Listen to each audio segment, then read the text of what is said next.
2003 میں دنیا کے سب سے طاقتور اور خوفناک انسانوں میں سے ایک اچانک غائب ہو گیا۔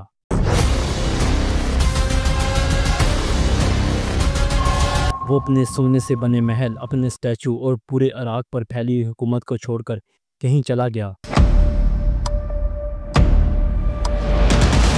8 مہینوں تک وہ ایک بھوت کی طرح چھپا رہا، دنیا کا سب سے مطلوب انسان، اور پھر وہ مل گیا، کسی قلعے میں نہیں بلکہ ایک 6 فٹ گہرے گھڑے میں، ایک پستول کے ساتھ جو اس نے کبھی نہیں چلایا، اور ایک ایسی داڑھی کے ساتھ جو میل سے اٹی ہوئی تھی۔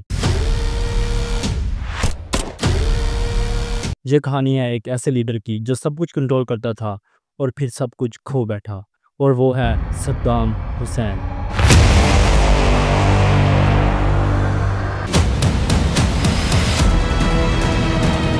جولائی 1979 میں عراق کے نئے صدر نے ملک کے طاقتور ترین عہدیداروں کی میٹنگ بلائی۔ کیمرے چل رہے تھے جب ایک کانپتا ہوا شخص اسٹیج پر آیا تاکہ نئے لیڈر کی تعریف نہیں بلکہ اس کے خلاف سازش کا اعتراف کرے۔ جیسے ہی وہ نام گنوانے لگا، مسلح گارڈ نے 68 حیران افسران کو ایک ایک کر کے باہر نکالنا شروع کیا۔ یہ کوئی مقدمہ نہ تھا، یہ ایک ٹیلی ویژن پر نشر کی جانے والی وارننگ تھی۔ اس ڈراؤنی اسکرپٹ کا ماسٹر مائنڈ تھا صدام حسین، اور یہی وہ لمحہ تھا جب اس نے خود کو عراق کا بے تاج بادشاہ قرار دیا۔ Saddam Hussein's regime. Saddam Hussein. If Saddam Hussein is one of Saddam Hussein's most trusted. Saddam Hussein. Of Saddam Hussein.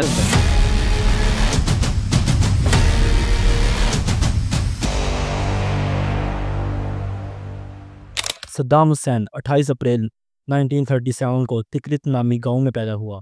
پیدائش سے پہلے اس کا باپ لاپتہ ہو چکا تھا۔ صدام کی ماں جب بیٹا پیدا ہوا تو کہتی تھی، یہ بچہ بھی مجھے مار ڈالے گا۔ صدام کو پیدا ہوتے ہی منحوس سمجھا گیا۔ بعد میں اس کی ماں نے دوسری شادی کی، ایک ظالم غصیلا شخص جس کا نام تھا ابراہیم الحسن۔ یہ وہ شخص تھا جو صدام کو روز مارتا، ذلیل کرتا اور جانوروں کی طرح برتاؤ کرتا۔ وہ پڑھنا چاہتا تھا جبکہ اس کا ستیلا باپ چاہتا تھا کہ وہ کھیتوں میں کام کرے۔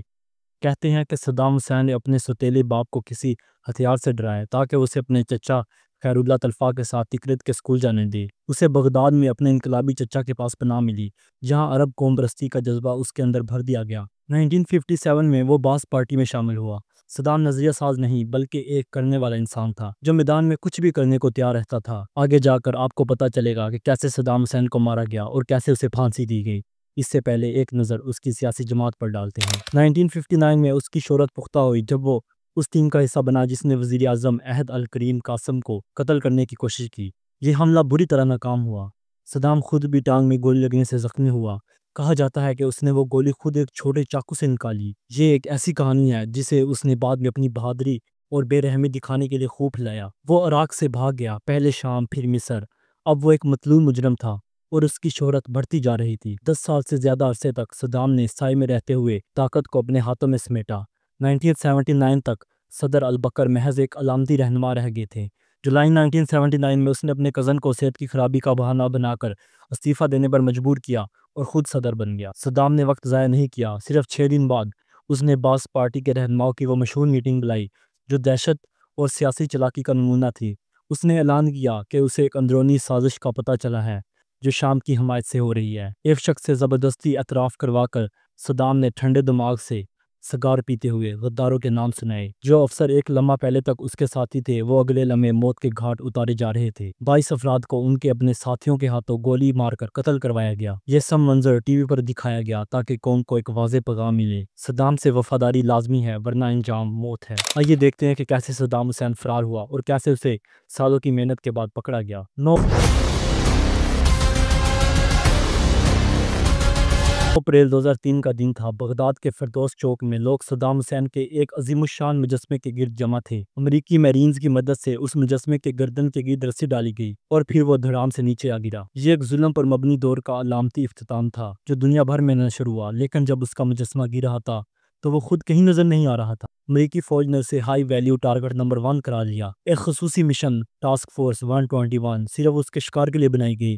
اس فورس میں Delta Force, Navy SEALs, Army Rangers اور CIA کے ماہرین شامل تھے، مگر صدام ایک مہارو پوش تھا اور اسے بچانے والے وفاداروں کا جال بھی موجود تھا۔ حملے کے بعد افراتفری میں اتحادی افواج کے سامنے ایک بڑا سوال تھا، ایک گری ہوئی حکومت کے رہنماؤں کو کیسے تلاش کیا جائے؟ ان کا حل تھا مشہور تاش کے پتے۔ ہر پتے پر ایک مطلوب لیڈر کی تصویر اور نام تھا، اور صدام وہ تھا اسپیک کا پتہ، سب سے قیمتی ہدف۔ صدام حسین کو تلاش کرنا شروع کر دیا گیا، مگر ابتدائی مہینے مایوسی سے بھرے تھے۔ سینکڑوں چھاپے مارے گئے مگر صدام نہ ملا۔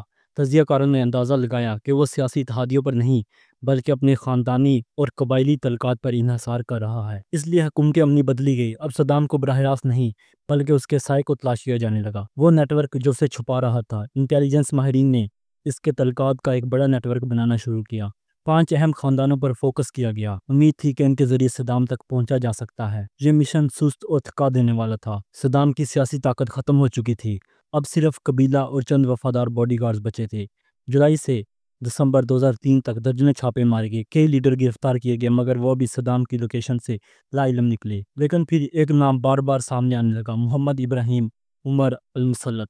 وہ صدام کا باڈی گارڈ تھا اور کہا جاتا ہے وہ بغداد سے بھاگتے وقت صدام کے ساتھ تھا۔ تجزیہ کاروں نے یقین کر لیا اگر محمد ابراہیم مل جائے تو صدام ہی مل جائے گا۔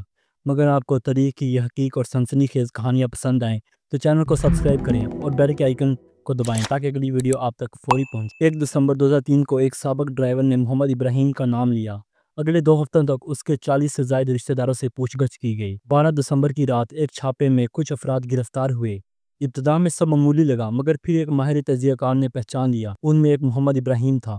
اسے فوراً تکرت لے جایا گیا۔ ابتدا میں وہ چپ رہا مگر آخرکار اس نے بتا دیا کہ صدام کہاں چھپا ہے۔ دور کے ایک فارم ہاؤس میں وہ مخصوص جگہوں کی نشاندہی بھی کی گئی۔ 31 دسمبر 2003 کی رات 8 بجے سینکڑوں فوجی فارم ہاؤس پر پہنچے۔